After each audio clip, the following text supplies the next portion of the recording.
Hello all my dear students, this is Anju Saxena. Vidya hut के platform पर आप सभी का स्वागत करती हूँ। बच्चों, आज जो हम पढ़ने जा रहे हैं वो है पर्सनैलिटी, व्यक्तित्व।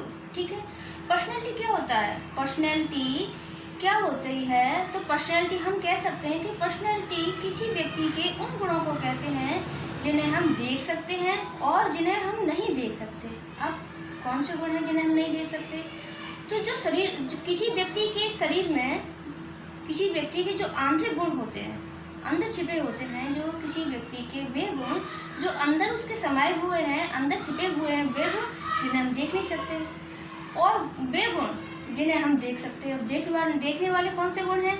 देखने वाले हैं कि हम कह सकते हैं कि कोई व्यक्ति मोटा है, पतला है, नाटा है, चौड़ा है, ठीक है, लंबा है। तो ये उसकी बाहरी आकृति हो गई, उसकी वेशभूषा हो गई, वेशभूषा को हम देख सकते हैं, उसकी आकृति को हम देख सकते हैं। ठीक है, तो ये तो बाहरी गुण हो गए। और आंतरिक गुण कौन से हो गए? आंतरिक गुण हो गए जैसे किसी व्यक्ति का गुण कैसा है, हंसमुख है, मजाकिया है, अंतर्मुखी है, वायुमुखी है। इस तरह के ये गुण होते हैं, सिर्फ हम महसूस कर सकते हैं उसके व्यवहार से।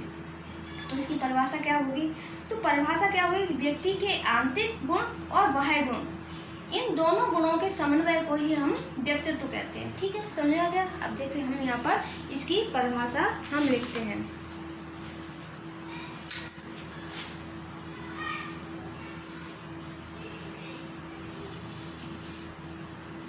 ठीक है, व्यक्तित्व। व्यक्तित्व किसे कहते हैं? व्यक्तित्व किसी व्यक्ति के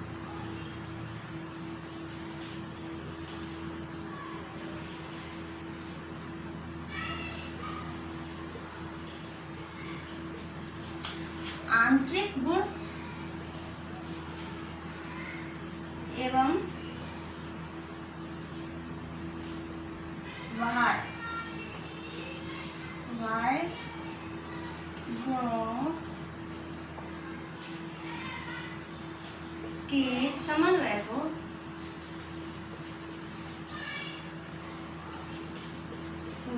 हम क्या कहेंगे? व्यक्तित्व कहेंगे।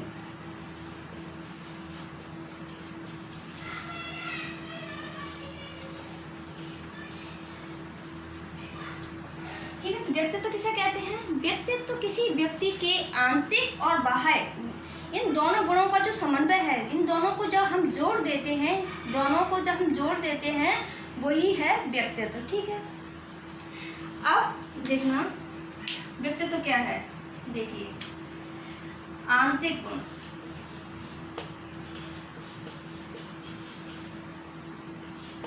गुण, प्लस, अब इसमें कौन सा प्लस करेंगे? बाह्य गुण।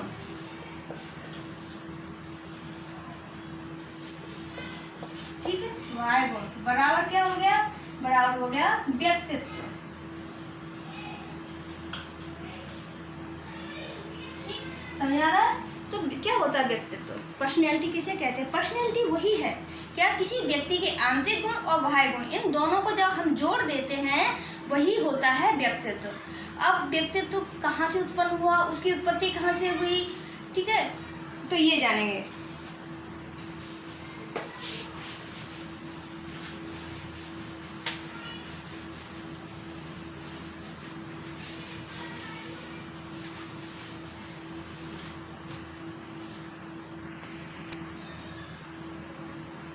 पर्सनैलिटी, ठीक है, तो जो पर्सनैलिटी है, इस पर्सनैलिटी की उत्पत्ति कहाँ से हुई?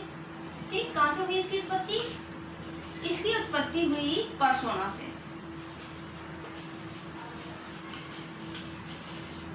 पर्सोना एक शब्द है, पर्सोना। पर्सोना कहाँ का शब्द है? कौन सा शब्द है? लैटिन भाषा का है, लैटिन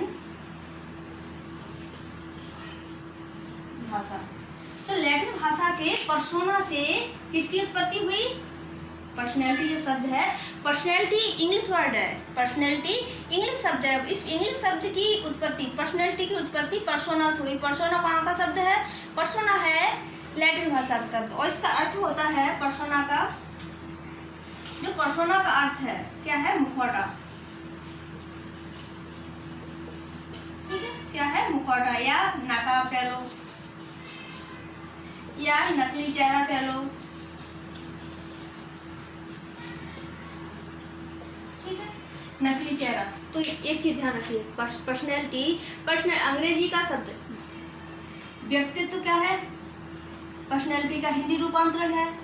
तो पर्सनैलिटी की उत्पत्ति हुई किससे हुई, पर्सोना से हुई। पर्सोना कौन सा शब्द है, लैटिन भाषा का शब्द है। पर्सोना का अर्थ क्या है, पर्सोना का अर्थ है मुखौटा या नकाब या नकली चेहरा। ठीक है, इतना समझ आएगा कि कितना पढ़ा हमने पढ़ा है कि पर्सनैलिटी शब्द की उत्पत्ति लैटिन भाषा के पर्सोना से हुई है। किससे हुई है, लैटिन भाषा के पर्सोना से हुई है, जिसका अर्थ होता है, शाब्दिक अर्थ क्या होता है, शाब्दिक अर्थ होता है मुखौटा या नकाब या नकली चेहरा। ठीक है, तो इतना शब्द ये काफ़ी पहले टीचिंग एग्जाम्स में आ चुका है क्वेश्चन कि पर्सनैलिटी की उत्पत्ति किस शब्द से हुई है। तो पर्सनैलिटी शब्द की उत्पत्ति लैटिन भाषा के पर्सोना से हुई है। ठीक है, इतनी बात समझ आ गई। और पर्सोना का जो अर्थ होता है, हिंदी रूपांतरण होता है, वो क्या होता है, वो होता है मुखौटा, नकली चेहरा। यूनान में क्या होता था, यूनान में लोग अभिनय करते थे और अपनी खुद की पहचान छुपाने के लिए वो चेहरे पर जो अभिनय कर रहे हैं तो वो ही मुखौटा लगा लेते थे। जैसे सपोज दैट कोई, जैसे हम यहाँ पर अपने रामायण का अभिनय कर रहे हैं, रामायण हमारे यहाँ हो तो कोई व्यक्ति है राम का अभिनय कर रहा है, वो अपनी पहचान छिपाना चाहता है। ठीक है, अपनी पहचान छिपाना चाहता है कि राम का अभिनय कौन कर रहा है, तो वो क्या करेगा, राम का मुखौटा अपने चेहरे पर लगा लेगा। कोई लड़की है वो सीता का अभिनय कर रही है और वो भी अपनी पहचान छिपाना चाहती है, तो वो अपनी पहचान छुपाने के लिए क्या करेगी, एक नकली चेहरा अपने चेहरे पर लगा लेगी। ठीक है, तो वो अपनी पहचान उसकी छुप जाएगी और वो हो गया, मुखौटा हो गया। ठीक है, तो यूनान में क्या होता था कि लोग अपनी पहचान छुपाने के लिए मुखौटा का प्रयोग करते थे और अभिनय करते थे, मुखौटा पहनकर अभिनय किया करते थे। तो उस मुखौटा से, पर्सोना से क्या धीरे धीरे क्या बन गया, ये बन गया पर्सनैलिटी। ठीक है, अब थोड़ा ये देखते हैं कि व्यक्तित्व का जो निर्माण होता है वो कहाँ से होता है, व्यक्तित्व का निर्माण कहाँ से होता है। तो व्यक्तित्व का निर्माण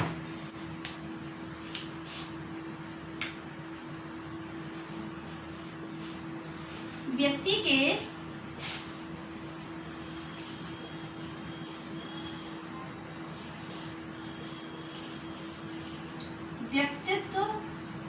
का निर्माण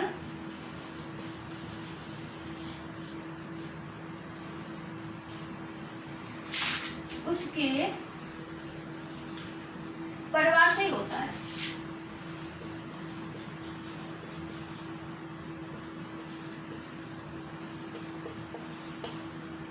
ठीक है, व्यक्ति के व्यक्तित्व का निर्माण उसके परिवार से होता है, लेकिन किसी व्यक्ति का निर्माण की शुरुआत कहाँ से हुई, उसके परिवार से हो गई। ठीक है, तो परिवार से उसकी शुरुआत होने के बाद उसकी जो व्यक्तित्व है उसको पूर्णता कौन प्रदान करता है,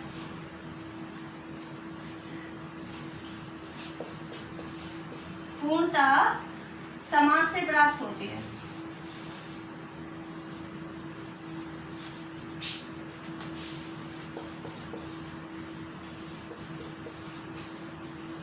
ठीक है, देखो व्यक्ति के, अगर आपसे क्वेश्चन पूछा जाए कि किसी व्यक्ति के व्यक्तित्व का जो निर्माण होता है वो निर्माण कहाँ से होता है, तो परिवार से होता है। और परिवार से निर्माण होने के बाद उसको जो पूर्ण रूप कौन प्रदान करता है, जो पूर्ण रूप जो प्रदान किया जाता है वो पूर्ण रूप उसको प्रदान करता है समाज। ठीक है, इतना बात समझे। देखो हमने क्या क्या पढ़ा है कि व्यक्तित्व क्या होता है, तो किसी व्यक्ति के आंतरिक गुण और बाह्य गुण दोनों के समन्वय को ही हम क्या कहते हैं, व्यक्तित्व कहते हैं। इतनी बात हो गई।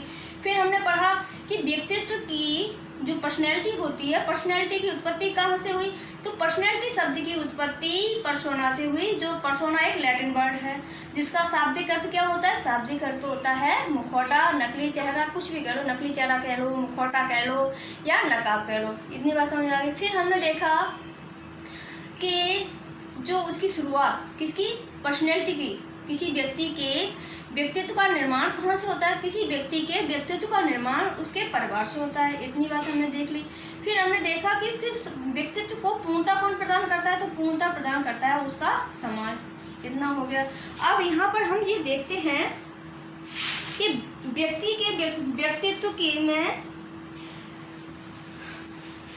जो व्यक्ति है उसके व्यक्तित्व के निर्माण, जो व्यक्तित्व हो गया, निर्माण में कौन भूमिका निभाता है, उसका परिवार और उसका समाज।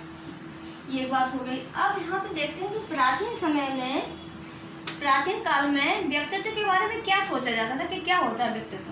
प्राचीन काल में कि भाई कहते थे व्यक्तित्व के बारे में, और प्राचीन लोग क्या परिभाषा देते थे व्यक्तित्व की, तो वो किस आधार पर देते थे, तो उसकी बाहरी रूप यदि कोई व्यक्ति अच्छा दिख रहा है, देखने में अच्छा दिख रहा है, तो व्यक्तित्व को बाहरी रंग रूप, उसकी आकृति को देखकर, बाहरी रंग रूप को देखकर, शारीरिक आकृति को देखकर पहले अनुमान लगाया जाता था कि फलां व्यक्ति अच्छा है या खराब है। ठीक है। और जो वर्तमान में जो अवधारणा है, वर्तमान की अवधारणा में क्या है कि उसके आंतरिक गुण और बाह्य गुण, इन दोनों के समन्वय को ही व्यक्तित्व कहा जाता है। तो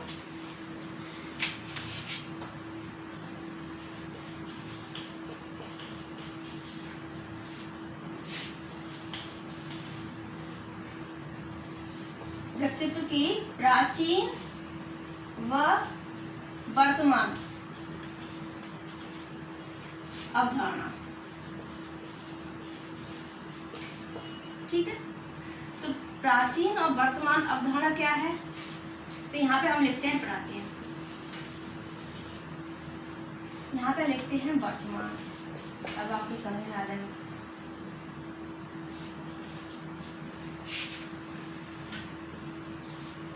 प्राचीन अवधारणा क्या थी और वर्तमान अवधारणा क्या है। तो जो प्राचीन अवधारणा थी उसकी शारीरिक, उसके बाह्य रूप, कौन सा रूप, बाह्य रूप।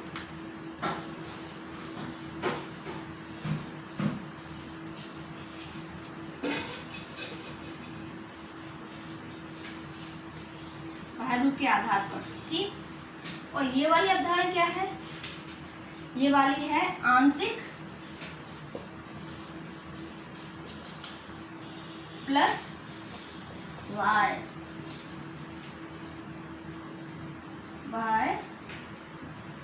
गुणों के आधार पर।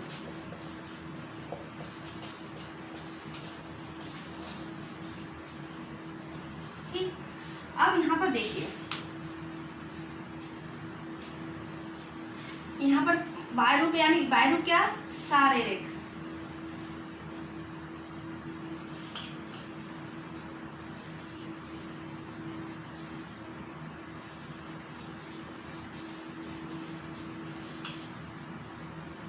शारीरिक संरचना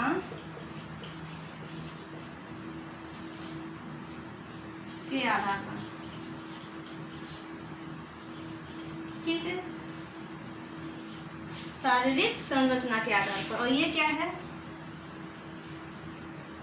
ये है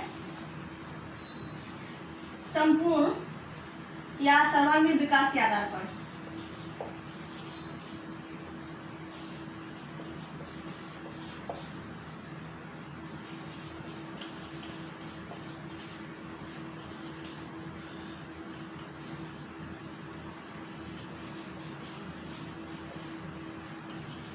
ठीक है। इतना समझ आ गया। देखिए बच्चों, व्यक्तित्व की प्राचीन और वर्तमान अवधारणा क्या है। तो प्राचीन और वर्तमान जो अवधारणा है कि प्राचीन काल में तो क्या कहा जाता था कि जो व्यक्तित्व है तो बाहरी रंग रूप देख लिया, उसका बाहरी शरीर की आकृति देख ली कि शरीर की आकृति कैसी है, उसके आधार पर उसके व्यक्तित्व की व्याख्या कर दी कि फला व्यक्ति कैसा है, अच्छा है या खराब है। क्योंकि बाहरी और कोई नाटा व्यक्ति भले ही अच्छे गुण हो, रूप है देखने में, भले ही अच्छे गुण हैं, अच्छा व्यक्तित्व है उसका, सोचने दयावान है, कर्मनिष्ठ है, तो उसके वो आंतरिक गुण नहीं देखे जाते थे।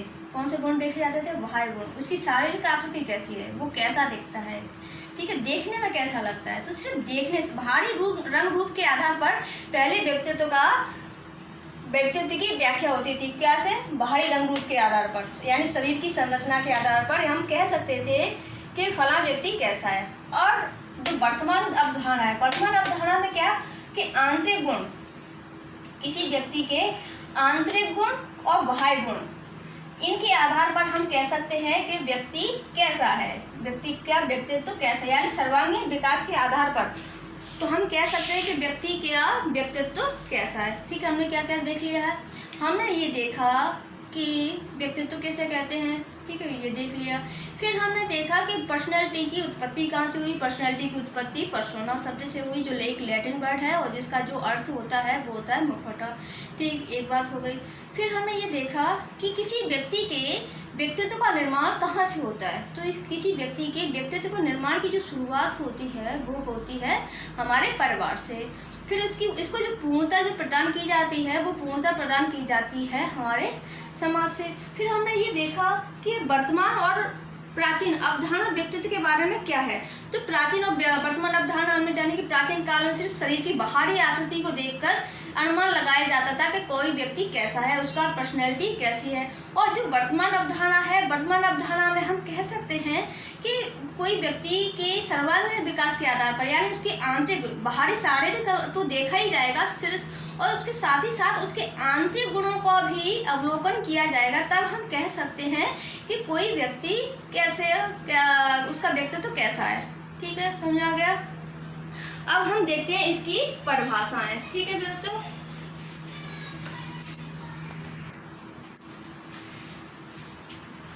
तो क्या होता है कि अब हम देख रहे हैं परिभाषाएं। जैसे ये परिभाषा है वॉटसन की। वॉटसन क्या कह रहे हैं कि हम जो कुछ भी करते हैं, ठीक है, हम जो कुछ भी करते हैं वही हमारा व्यक्तित्व है। हम जो कुछ कर रहे हैं, हमारा जो व्यवहार है, हम जो कुछ कर रहे हैं हमारे व्यवहार से इंगित हो जाता है कि हमारा व्यक्तित्व क्या है। तो हम जो कुछ भी करते हैं वही क्या है, व्यक्तित्व है। फिर हमारे ये वैलेंटाइन महोदय क्या कहते हैं। वैलेंटाइन महोदय कह रहे हैं जन्मजात, इतना याद रखना, जन्मजात और अर्जित। ठीक है, जन्मजात और अर्जित जो प्रवृत्तियां हैं उनका योग है क्या, उनका योग ही जो योग है वो है व्यक्तित्व। क्या कह रहे हैं, व्यक्ति के जन्मजात और अर्जित प्रवृत्तियों का योग है। जो उसकी जन्मजात प्रवृत्तियां हैं और जो उसने अर्जित की हैं उन प्रवृत्तियों का योग ही क्या है, व्यक्तित्व है। फिर आ गए हमारे कौन, गिलफोर्ड महोदय कह रहे हैं कि व्यक्ति के गुणों का समन्वित रूप, जो कुछ भी उसके गुण हैं, किसी व्यक्ति के जो गुण हैं उनका जो मिला हुआ जो रूप है वो ही है व्यक्तित्व। तो हमने 3 डेफिनेशन देखी। पहली डेफिनेशन हमने देखी वॉटसन महोदय की। वॉटसन महोदय कह रहे हैं कि व्यक्ति, हम जो कुछ भी करते हैं, कोई व्यक्ति जो कुछ भी करता है वही उसका व्यक्तित्व है। यानी जो कुछ भी वो व्यवहार कर रहा है, ठीक है, वही उसका व्यक्तित्व है। अच्छा कर रहा है या बुरा कर रहा है वो मैटर नहीं रखता, लेकिन जो भी कर रहा है वही उसका व्यक्तित्व। यदि अच्छा कर रहा है तो हम कहेंगे उसका व्यक्ति का व्यक्तित्व अच्छा है, या खराब व्यवहार कर रहा है तो उस व्यक्ति का व्यक्तित्व अच्छा नहीं है। और जो वैलेंटाइन महोदय क्या कह रहे हैं, वैलेंटाइन ने कहा है कि किसी व्यक्ति के जन्मजात गुण और उसके अर्जित गुण, इन दोनों का जो योग है, दोनों को जो मिला दो, उस दोनों का जो योग है वही क्या है, वही है व्यक्तित्व। ठीक, ये बात समझ आ गई। फिर ये गिलफोर्ड महोदय कह रहे हैं कि व्यक्तित्व व्यक्ति के गुणों का जो कोई गुण है उसके अंदर वो उनका समन्वय ही, ठीक है, समन्वय का मतलब है उनको मिला देना, जोड़ना, वही क्या है, व्यक्तित्व है। अब हम जो डेफिनेशन पढ़ रहे हैं डैसिल महोदय की, ठीक है, डैसिल महोदय की।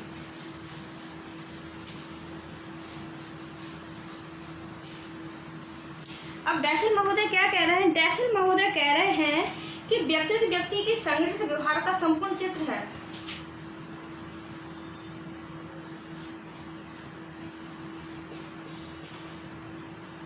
ठीक है, डैसिल महोदय क्या कह रहे हैं, डैसिल का मतलब डैसिल है, इसका जो अर्थ होता है वो चित्र होता है। क्या होता है, चित्र। ठीक है, इतना ध्यान रखना कि डैसिल का जो अर्थ होता है वो चित्र होता है। तो व्यक्तित्व व्यक्ति के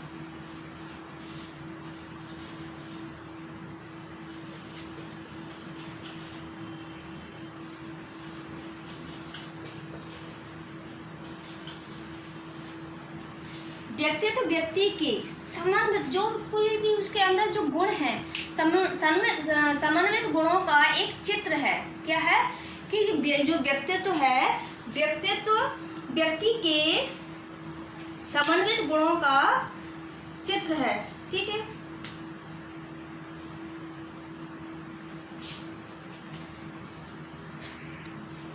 तो डैसल महोदय क्या कह रहे हैं कि जो कोई व्यक्ति है, व्यक्ति के जो गुण हैं, उनका जो संगठन है, संगठन का संपूर्ण चित्र ही क्या है, वो है हमारा व्यक्तित्व। व्यक्तित्व क्या है, देखो डैसल महोदय यहाँ पे उसकी एक निमोनिक भी हो जाएगा कि कैसे याद करोगे इस जो डैसल महोदय की जो डेफिनेशन है उसको याद कैसे करोगे कि जो डैसल शब्द है, जो डैसल शब्द है, इसका जो अर्थ वो होता है चित्र। ठीक है। तो जो संगठित क्षेत्र व्यवहार का संपूर्ण चित्र है। ठीक है। अब यहाँ पे जो आपको डेफिनेशन याद होगी कैसे, तो इसकी डेफिनेशन जो कैसे याद करेंगे कि डैसल का अर्थ चित्र है और यहाँ भी ये जो आ रहा है वो आ रहा है चित्र। क्या आ रहा है, चित्र। ठीक है, चित्र आ रहा है और यहाँ पर सा आ रहा है, तो यहाँ पर भी ये सा आ रहा है, संपूर्ण आ गया, संगठित आ गया। तो ऐसे याद कर सकते हैं। तो डैसल की जो डेफिनेशन है जिसमें चित्र आए, डैसल का अर्थ भी चित्र होता है और जिसमें सा मैच हो रहा है और चित्र है। यानी डैसल महोदय ने क्या कहा है कि किसी व्यक्ति के व्यक्तित्व क्या है, किसी व्यक्ति के जो व्यवहार है, व्यवहारों का जो संगठित संपूर्ण चित्र ही क्या है, व्यक्तित्व व्यक्ति के संगठित व्यवहार का संपूर्ण चित्र है। ठीक है, इतनी बात समझ आ गई। अब यहाँ पर हम देखते हैं कैटल महोदय की। कैटल महोदय क्या कह रहे हैं, कैटल महोदय कह रहे हैं, इनकी परिभाषा है कैटल महोदय की कि कोई व्यक्ति किस परिस्थिति में कैसा व्यवहार करेगा, कोई व्यक्ति किस परिस्थिति में कैसा व्यवहार करेगा। ठीक है। तो वही उसका व्यक्तित्व, कैसा जो व्यक्तित्व होगा वही उसका व्यवहार करेगा। जैसे हम कह सकते हैं कि कोई व्यक्ति जैसे उसको गुस्सा आता है, हम जानते हैं ना कि उसका व्यक्तित्व कैसा, उसको गुस्सा आ जाएगा। ठीक है। कोई व्यक्ति किस परिस्थिति में कैसा व्यवहार करेगा, हम पहले ही भविष्यवाणी कर देते हैं। कैटल महोदय कह रहे हैं कि हम भविष्यवाणी कर सकते हैं कि कोई व्यक्ति किस परिस्थिति में कैसा व्यवहार करेगा, वही उसका व्यक्तित्व होगा। ठीक है। आरबी कैटल, आरबी कैटल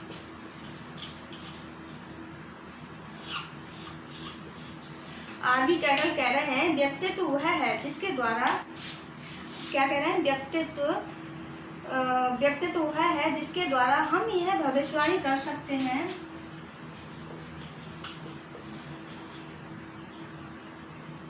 व्यक्तित्व वह है जिसके द्वारा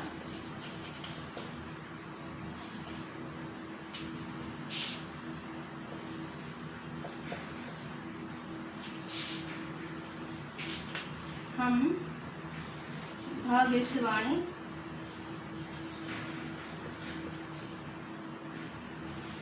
कर सकते हैं कि कोई व्यक्ति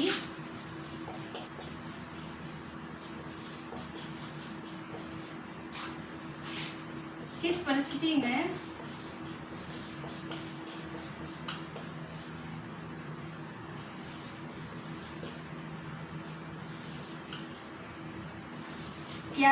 कैसा व्यवहार करेगा।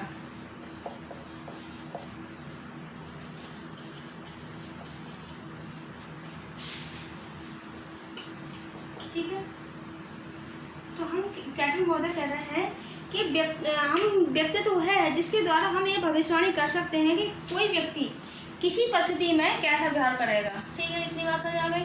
अब यहाँ पर कैटल महोदय की परिभाषा याद कैसी होगी, तो यहाँ से ये क्या है, ठीक है, और कैसा व्यवहार करेगा, किस परिस्थिति में करेगा।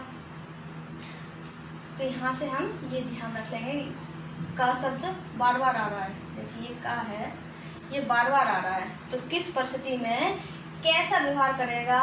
ठीक है, कोई व्यक्ति कैसा व्यवहार करेगा। तो यहाँ पर का शब्द बार बार आ रहा है, तो यहाँ से ऐसे याद करें कि कोई भविष्यवाणी कर सकते हैं। कैटल महोदय ये कह रहे हैं कि हम पहले से ही भविष्यवाणी कर सकते हैं कि किस परिस्थिति में कोई व्यक्ति कैसा व्यवहार करेगा। ठीक है, भविष्यवाणी करने का किसने कहा है? कैटल महोदय ने कहा है कि हम पहले से ही भविष्यवाणी कर सकते हैं कि कोई परिस्थिति में कोई व्यक्ति कैसा व्यवहार करेगा। तो यहाँ पर परिभाषा होगी। एक परिभाषा और है, बहुत फेमस है, क्योंकि ये परिभाषा है उनकी आलापोर्ट की। ठीक है, आलापोर्ट की परिभाषा देखते हैं हम।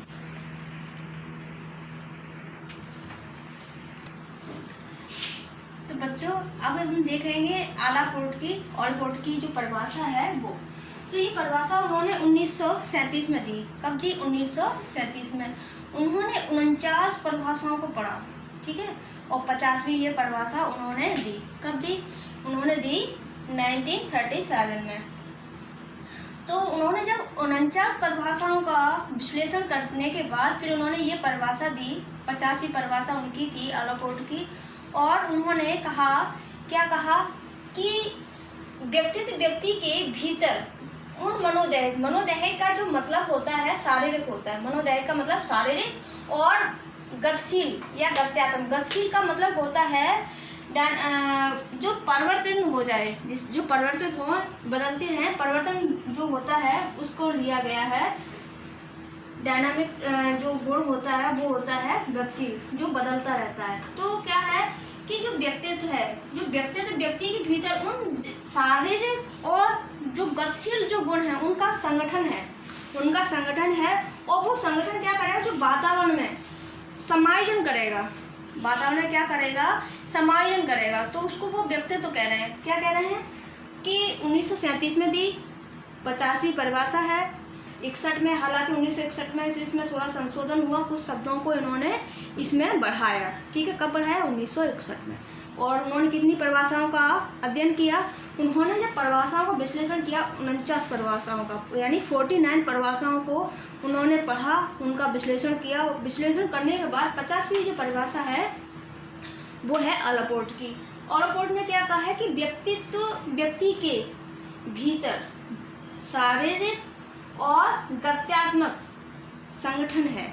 तो मुझे क्या है? शारीरिक और गत्यात्मक संगठन बताया है उन्होंने। और जो क्या करता है कि जो वातावरण में, उसके जो वातावरण में अपूर्व समायोजन को निर्धारित करता है। क्या बताया? कि जो व्यक्तित्व है, व्यक्ति के मनोदैहिक यानी शारीरिक और गत्यात्मक गुणों का संगठन है, जो उसके वातावरण में अपूर्व समायोजन को निर्धारित करता है। यहाँ हमने ये देख लिया। इसको देखो, हमने क्या क्या देखा है? परिभाषाएं देख ली। ठीक, और व्यक्तित्व क्या होता है, उसकी प्राचीन और वर्तमान अवधारणाएं देख ली। इतना हो गया। अब हम ये देखेंगे कि इसके प्रकार देखेंगे। व्यक्तित्व के प्रकार या व्यक्तित्व के सिद्धांत, किस व्यक्ति ने क्या सिद्धांत दिए हैं, तो ये सिद्धांत हम देखेंगे। ठीक है बच्चों।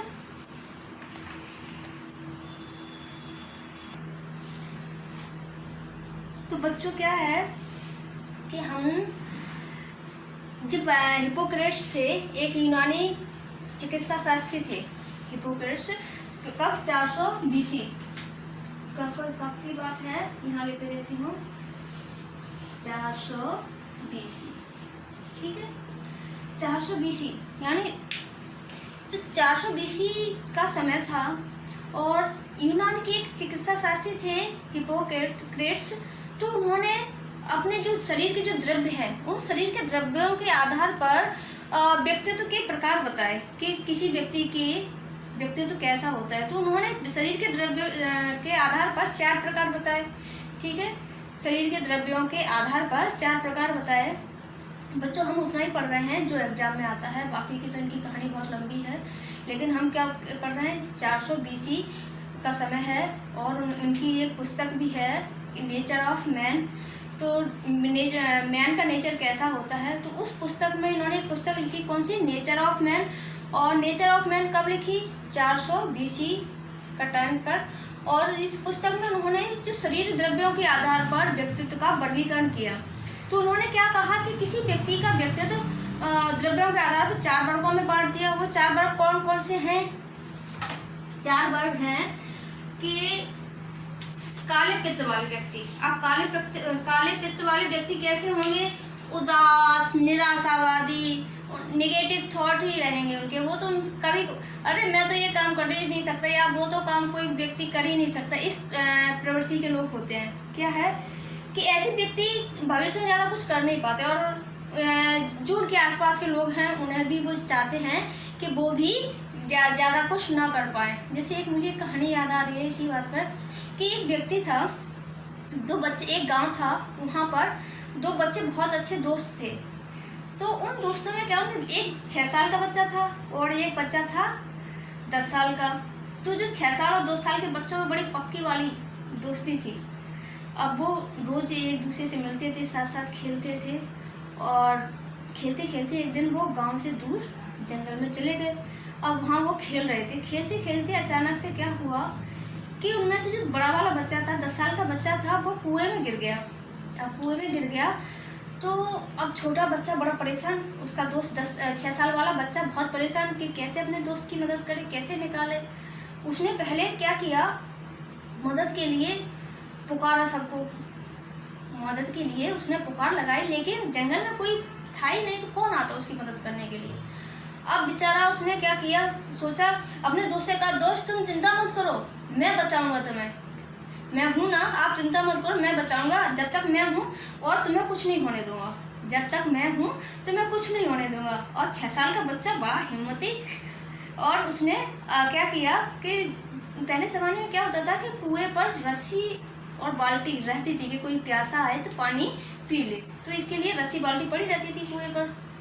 तो उस बच्चे ने क्या किया, झट से उसने वो बाल्टी को कुएं में डाल दिया और अपने दोस्त से कहा कि दोस्त तू चिंता मत कर, मैं हूँ, मैं बचाऊंगा तुझे, ठीक है, मैं हूँ, मैं बचाऊंगा तुझे, तू चिंता मत कर, मैं निकालूंगा, तू बस इस बाल्टी को पकड़ ले। 6 साल के बच्चे ने बाल्टी अंदर डाल दी और रस्सी बाहर से पकड़े था, और दोस्त से कहा कि तू इस बाल्टी को कस के पकड़ ले और मैं खींचता हूँ, और लड़की ने खींच लिया। विश्वास नहीं हो रहा होगा ना आपको कि ऐसा पॉसिबल था, क्योंकि उसके वो आशावादी बच्चा था, वो नकारात्मकता उसके अंदर नहीं थी। उसने क्या किया, खींच लिया अपने बच्चे को, अपने दोस्त को उसने कुएं में से खींच लिया, बचा लिया। दोनों दोस्त, जब उसका दोस्त कुएं से बाहर आ गया, बड़ा खुश हुआ, जोर लगा के उसने निकाल लिया, और यकीन मानिए दोनों में इतनी पक्की दोस्ती थी, उसने अपने दोस्त को बचा लिया।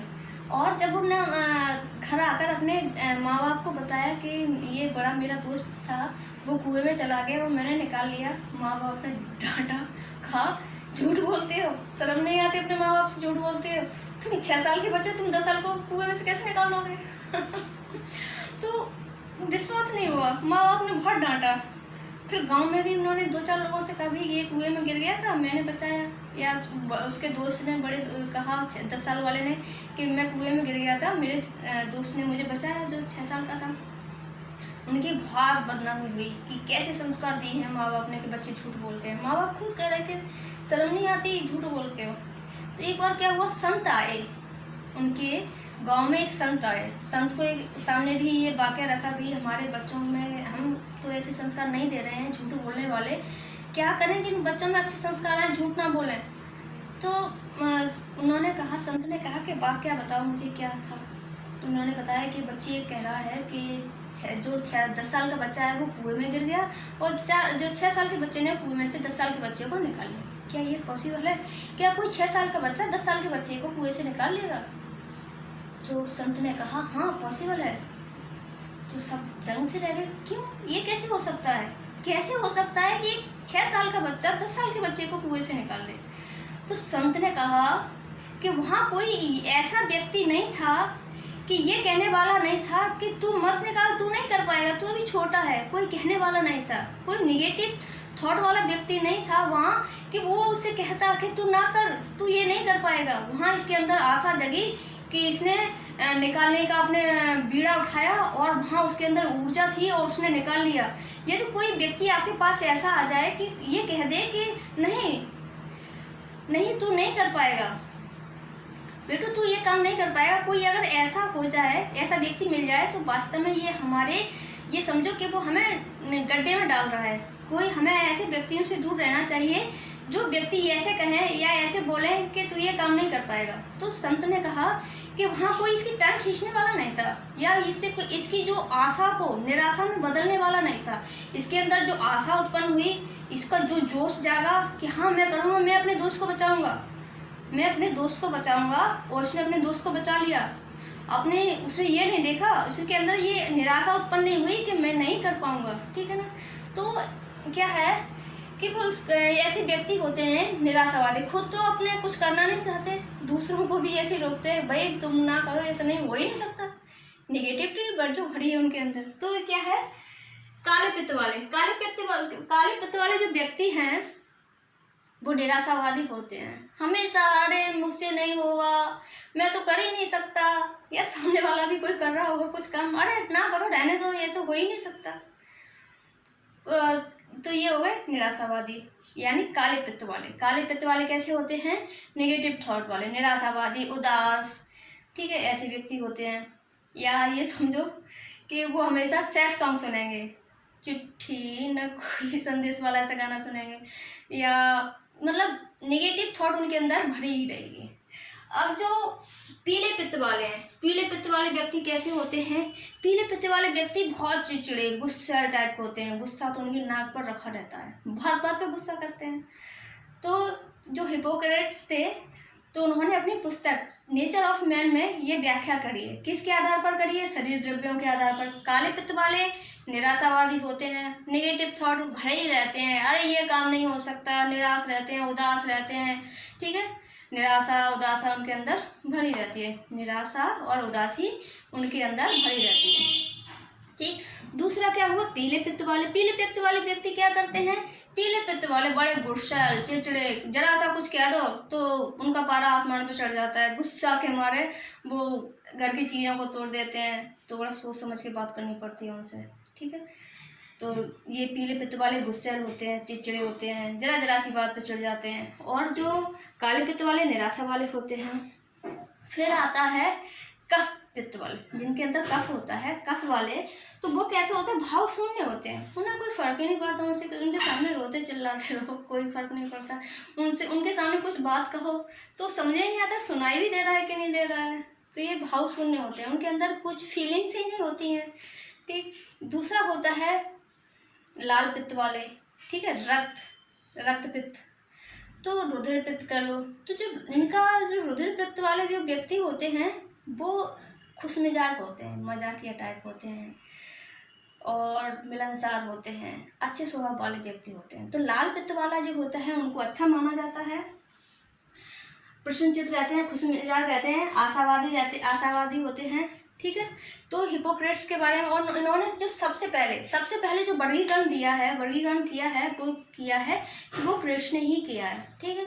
तो हिपोक्रेट्स ने किसके आधार पर किया है, शरीर द्रव्यों के आधार पर किया है। इन्होंने शरीर द्रव्यों के आधार पर व्यक्तित्व के कितने प्रकार बताए हैं, 4 प्रकार बताए हैं, ठीक, 4 प्रकार बताए। कौन सा, काला पित्त, पीला पित्त, कफ और रुधिर, ये 4 है। रुधिर का मतलब लाल, काला निराशावादी, कफ भाव शून्य, पीला पित्त गुस्सैल, और जो रक्त पित्त है वो आशावादी है, मजाकिया, ठीक है। ऐसे व्यक्तियों को क्या होता है, जैसे रुधिर पित्त वाले जो व्यक्ति होते हैं उन्हें घूमना फिरना अच्छा लगता है, लोगों की मदद करना अच्छा लगता है, समाज में उनका नाम होता है, समाज में एक अलग पहचान होती है ऐसे व्यक्तियों की, ठीक है, अच्छा माना जाता है। जो रुधिर पित्त वाले व्यक्ति होते हैं वो अच्छे माने जाते हैं। बाकी कफ पित्त वाले, पीले पित्त वाले और कफ पित्त और काला, ये सारे ऐसे ही हैं, ठीक है। तो हमने जो इसमें क्वेश्चन जो आते हैं तो कभी कभी ऐसे पूछ लिया जाता है, काले पित्त वालों का स्वभाव पूछ लिया जाता है, काला पित्त या पीला पित्त, लाल पित्त, या कभी इनका स्वभाव पूछ लिया जाता है, इनमें कौन कौन से व्यक्ति आते हैं, ठीक है, इस तरह के क्वेश्चन आ जाते हैं। फिर नेचर ऑफ मैन, ऐसा भी क्वेश्चन आया है रीट के एग्जाम में कि नेचर ऑफ मैन किसकी पुस्तक है, तो नेचर ऑफ मैन हिपोक्रेट्स की पुस्तक है। ये यूनानी के एक चिकित्सा शास्त्री थे और इन्होंने अपनी पुस्तक में ही व्यक्तित्व का वर्गीकरण किया है, शरीर द्रव्यों के आधार पर 4 भागों में बांटा है, ठीक।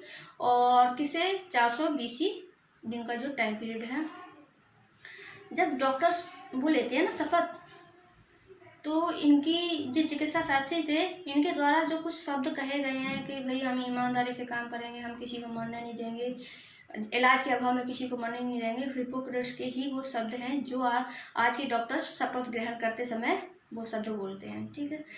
अब जी जो वो है क्या वर्गीकरण है, सैडल का है, क्रेसमर का है, फ्रॉइड का है और आलपोर्ट का है।